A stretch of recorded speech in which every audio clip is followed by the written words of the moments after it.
उसमें से हम लोग पढ़े थे कौन सा, फर्स्ट डायमेंशनल,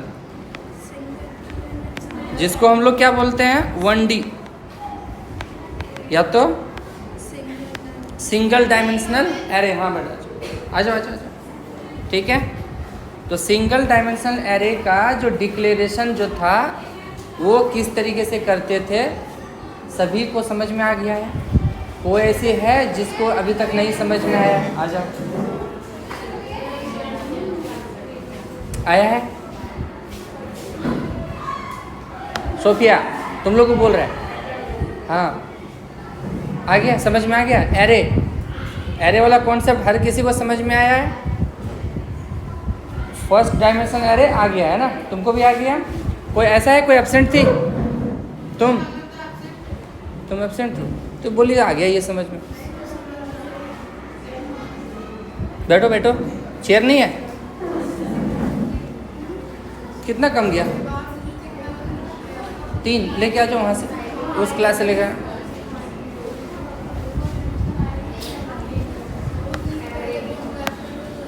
देखो हम लोग पहले क्लास में हम लोग पढ़ रहे थे एरे, या उसको हम लोग बोलते हैं एरेस, है ना। तो एरेस का काम था, अगर हम एक वैल्यू को स्टोर करना चाह रहे थे तो वो कर सकते थे, बट मल्टीपल वैल्यू को स्टोर नहीं कर सकते थे। तो जिनके कारण हम लोग किसका यूज़ करने लगे, एरेस का, है ना। अब सिंगल वैल्यू का मतलब क्या है, जैसे कि अगर हमें इंट लेना है x = 10 लेना है ना, तो हमें x का वैल्यू कितना मिला, 10 ही मिला, है ना। अगर हमें सेम टाइम पे, अगर हमें इसी जगह पे इंट x = 20, 30, 40 लेना चाहे तो क्या ले सकते हैं? नहीं ले सकते हैं। क्या हो सकता है? नहीं ले सकते हैं। यानी कि अगर हमें वन टाइम पे मल्टीपल वैल्यू को स्टोर करना है तो वो चीज़ हम लोग नहीं कर सकते थे। इसी को रिजॉल्व किया गया और आया एक कंक्लूज़न मिला जिसका नाम है एरे, है ना। उस एरे के मदद से हम लोग क्या कर सकते हैं, मल्टीपल वैल्यू को हम लोग स्टोर कर सकते हैं। लेकिन कैसे करेंगे, उस करने के लिए हमें क्या पढ़ना पड़ेगा, एरे डिक्लेरेशन, ठीक है। तो एरे कितना टाइप का होता है, 3 टाइप का एरे होता है। कितना टाइप का? 3 टाइप का एरे होता है। फर्स्ट का नाम क्या है, सिंगल, हाँ सिंगल डायमेंशनल एरे। इसको हम लोग सिंगल को ही हम लोग बोलते हैं 1D। क्या बोलते हैं? 1D। उसके बाद होता है 2 डायमेंशनल एरे,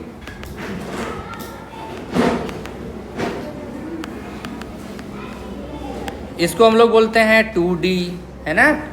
फिर तीसरा आता है हम लोग का 3 डायमेंशनल, या तो फिर मल्टीपल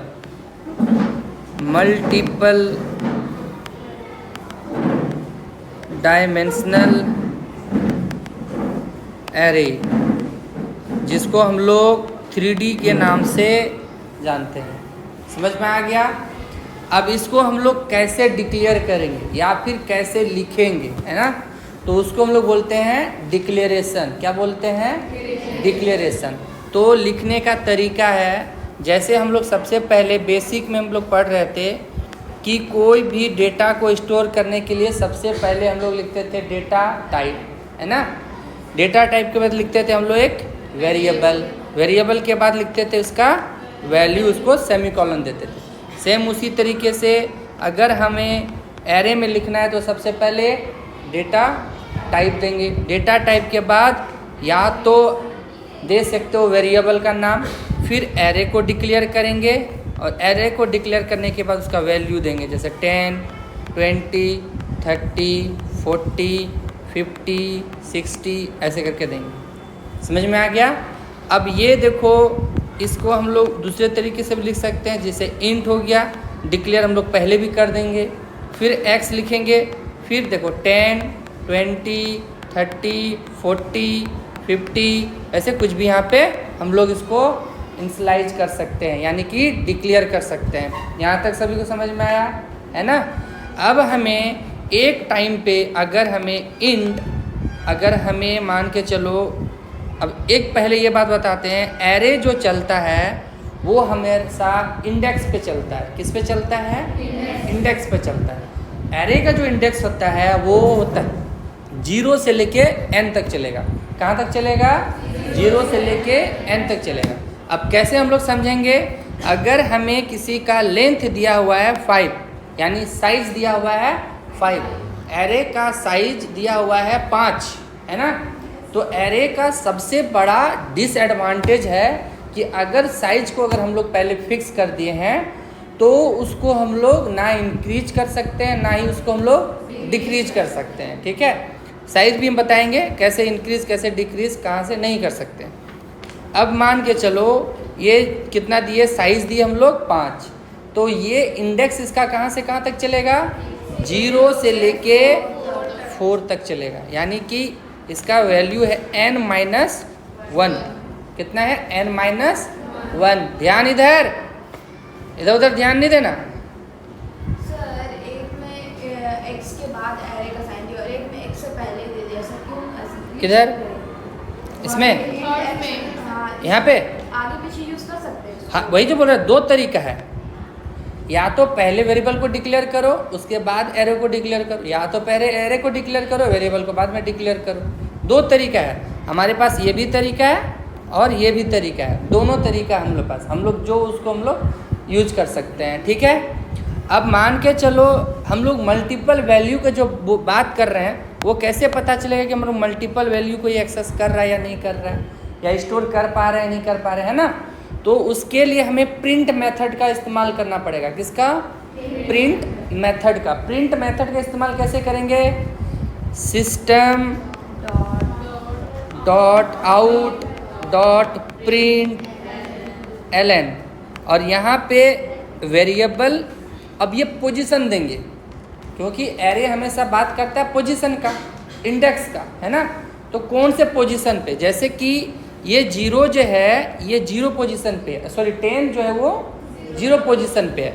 इसलिए से 20 जो है वो 1 पे है, 30 जो है वो 2 पे है, 40 ये 3 पे, 50 ये 4 पे है। ठीक है ना। तो साइज कितना दिए थे? 1 2 3 4 5, लेकिन चला कितना तक? 4 तक, है ना। 0 से स्टार्ट हुआ। अब अगर हमें मान के चलो 30 वाले वैल्यू को हमें क्या करना है? प्रिंट करवाना है। कितना करना है? 30 वाले वैल्यू को। तो हमें देखना है कि इसका पोजीशन कहाँ पे है। तो पोजीशन कहाँ पे है? 2 पे। तो x यहाँ पे लिखेंगे 2। तो हमारा जो रिजल्ट आएगा, रिजल्ट इक्वल टू आउटपुट लिखते हैं, ठीक है, क्योंकि कंप्यूटर भाषा में आउटपुट बोलते हैं इसको। ठीक है, तो आउटपुट जो हमारा आएगा वो कितना आएगा? 30। अब हमें देखो दूसरा प्रोग्राम लिखने का ज़रूरत नहीं है। उसी में अगर हमें 40 वाले नंबर को चाहिए, इस वाले को वैल्यू को हमको चाहिए, तो सिस्टम डॉट आउट डॉट फिर से प्रिंट ln लिख लेंगे पूरा।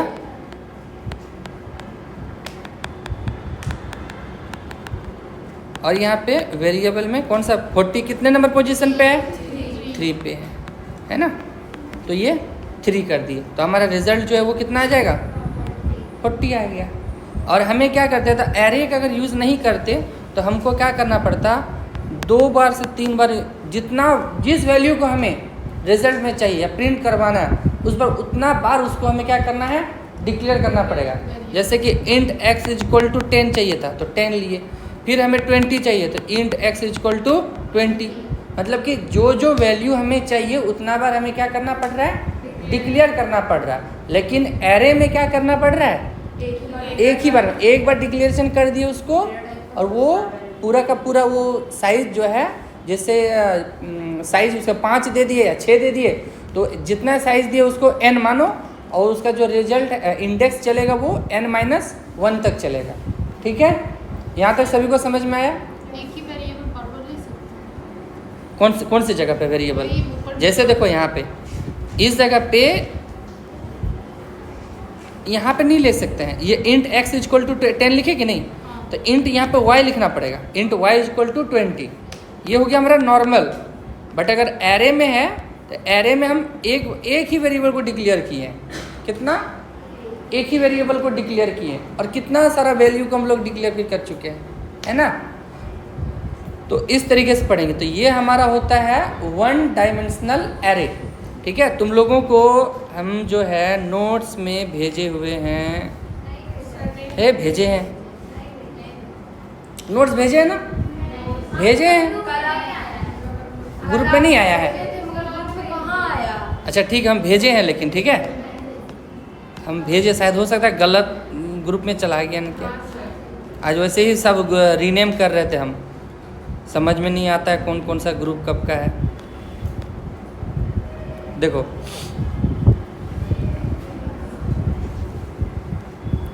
इसका पूरा डेफिनेशन लिखा हुआ है। An array is an indexed collection of fixed number of homogeneous data element. अगर पूछा जाएगा कि जो एलिमेंट डाटा जो है हमारा वो किस तरह का एरे सपोर्ट करता है, तो एरे सपोर्ट करता है हमारा होमोजेनियस। बता सकते हो होमोजेनियस और एक दूसरा क्या होता है? क्या होता है होमोजेनियस और हेट्रोजेनियस? कैसे बताओ तो, कोई एक बार बताओ। होमोजेनियस मतलब सेम टाइप का और हेटेरोजेनियस मतलब डिफरेंट। और कोई बोल सकती है किसको कहते हैं?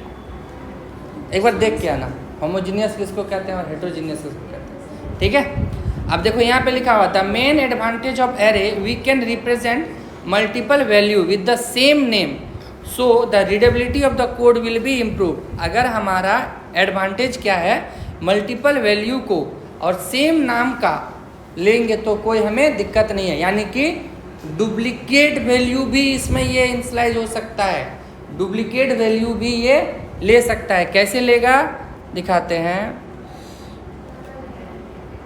जैसे यहाँ पे देखो इंट x इजक्वल टू लिखे हैं 10 और 20 लिखे हैं ना। अब यहाँ पे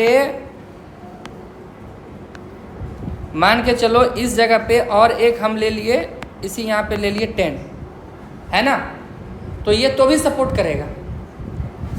लेकिन यहाँ पे अगर हम इंट y के जगह x ले लेते हैं और फिर 20 ले लेते हैं तो ये कन्फ्यूज़न हो जाएगा इसको, है ना, क्योंकि वेरिएबल सेम नहीं ले सकते हैं। बट एरे में वेरिएबल सेम है, वैल्यू सेम है, एक ही वेरिएबल है और वैल्यू क्या है, सेम है। तो कैसे पहचानेगा वो, क्यों कन्फ्यूज़न नहीं होगा? क्योंकि उसको पोजीशन हम लोग डिफाइन कर देते हैं। क्योंकि उसको वो पोजीशन डिफाइन किए हुए है ना, तो पोजीशन पे बात करता है। क्योंकि 0 नंबर पे कोई और होगा, 1 नंबर पे कोई और होगा, 2 नंबर पे कोई और होगा, इसलिए वो क्या करेगा, पहचानने में उसको कोई दिक्कत नहीं होगा। समझ में आ गया? अब दिखाते हैं कि तुम लोगों को पूरा का नोट्स भेजे हुए हैं।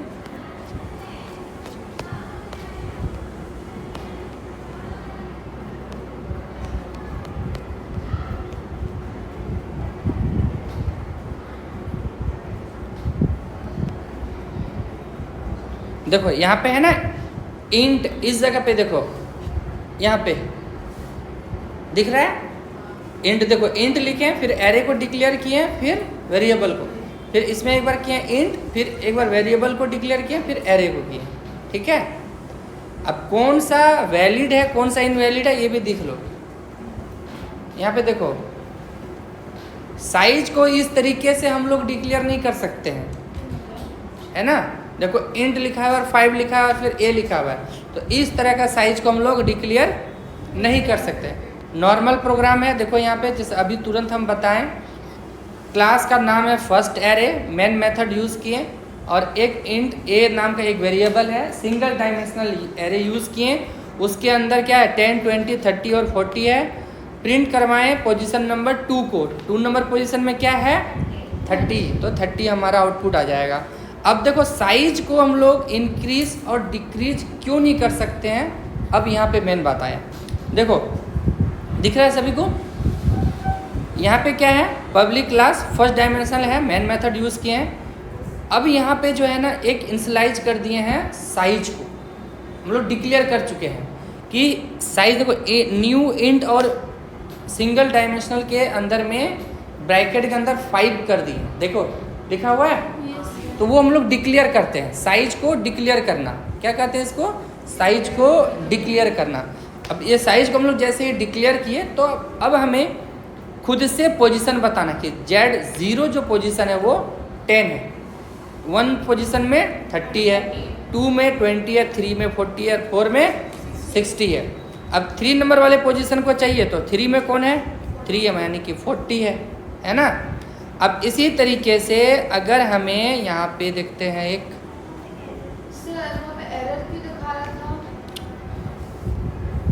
जैसे कि इंट लेते हैं, एक x वेरिएबल ले लिए, न्यू इंट लेते हैं और इसमें हम लोग साइज को डिक्लेयर कर दिए, है कि नहीं? अलीसा की बहन बदमाशी नहीं करेगी। यहाँ तक समझ में आया? साइज को क्या किए हम लोग? डिक्लेयर किए, ठीक है। अब जैसे ही साइज को हम लोग डिक्लेयर किए तो एरे ये समझ गया कि पोजीशन हमें 5 नंबर तक ही जाना है, यानी कि 4 तक। कहाँ तक जाना है? 4 तक।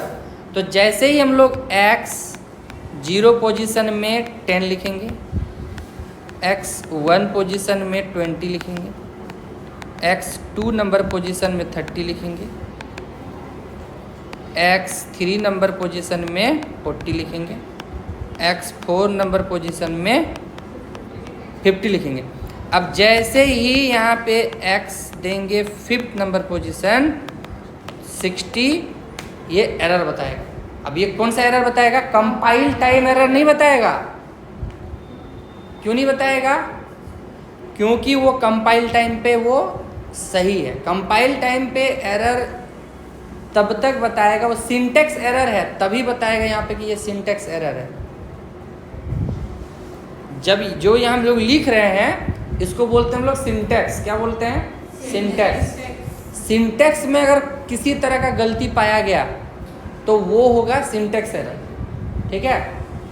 एक बार होता है कंपाइल, जो कि तुम लोगों को बताए थे, जावा सी फिर क्लास का नाम डॉट जावा, ये होता है हमारा कंपाइल।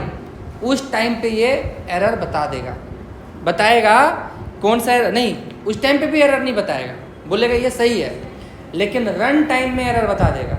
रन टाइम में जब प्रिंट करवाएंगे system.out.println के अंदर x नंबर पोजीशन को 5th नंबर पोजीशन को बताएंगे, तो 5th नंबर पे ही ये क्या देगा? एरर देगा। क्या एरर देगा? Array index out of bonds exception.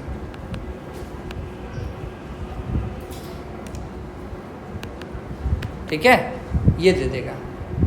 इसका मतलब क्या होता है, कोई बताओ? Array index out of bonds exception का मतलब क्या होता है? कि इंडेक्स का ऊपर वाला लाइन। कोई बताओ? कौन आई थी एक लड़की जावा पढ़ के, वो बताओ। नहीं आई है। नहीं आई है? आई है पीछे। नहीं सर, नहीं आई है। अदिति बोलो, पढ़ा चुके हैं? नहीं पढ़े? बताओ। पढ़ाई का हाँ बोलो, तुम पढ़ी हो ना? नहीं, जावा नहीं पढ़ा था ना हम लोग, चैप्टर में कहा था। देखो, array index bound of exception का मतलब होता है लिमिटेशन क्रॉस करना। लिमिटेशन क्रॉस करना। हमारे पास जावा को दिए थे 0 से लेके 4 नंबर तक, क्योंकि दिया हुआ कितना था? 5। तो ये 0 से लेके 5 तक चल गया, तो ये वजन ले पाएगा? नहीं ले पाएगा। इसलिए बोलेगा कि मेमोरी जो है आपके पास उतना ही है, 5 नंबर तक ही पोजीशन को आपके पास सेट करने का है। 6वां नंबर पोजीशन को आपके पास स्टोर करने का जगह नहीं है, ठीक है। तो इसीलिए वो बताएगा array index bound of exception. Index का मतलब समझे ना, कि जो हमारा इंडेक्स जो है वो 0 से लेके 4 नंबर तक करने के लिए है, लेकिन हम लोग कर कहाँ तक रहे हैं? 0 से लेके 5 नंबर तक। तभी ना इंडेक्स बाउंड एक्सेप्शन आ रहा है कि इंडेक्स आप क्रॉस कर रहे हैं, लिमिट को आप लोग क्रॉस कर रहे हैं, इसीलिए वो बताता है रन टाइम एक्सेप्शन। समझ में आ गया? तो ये कहानी था सिंगल डायमेंशनल एरे का। इसमें बहुत सारा प्रोग्राम बना हुआ है,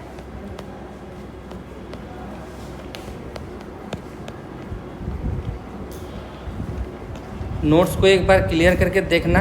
पिछले साल बहुत दिक्कत से कष्ट से बनाए हैं।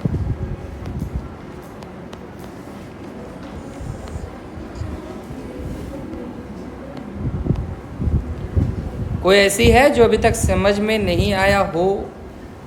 किसी को समझ में ना आया हो? आ गया? क्लियर है तुम लोग को? सोफिया, साफिया समझ में आया? अनम, सोफिया, उधर खानम आया? आया कि नहीं आया समझ में? इधर इसके बगल में, पीछे सभी को आ गया? तो देखो पहला है, देखो ये प्रोग्राम है, इसको नोट्स में लिख लेना। दूसरा प्रोग्राम ये भी है। देखो अब जो है क्वेश्चन तुम लोग को ये भी बोल सकता है कि नंबर टाइप का स्टोर कर सकते हैं, स्ट्रिंग टाइप का भी कर सकते हैं।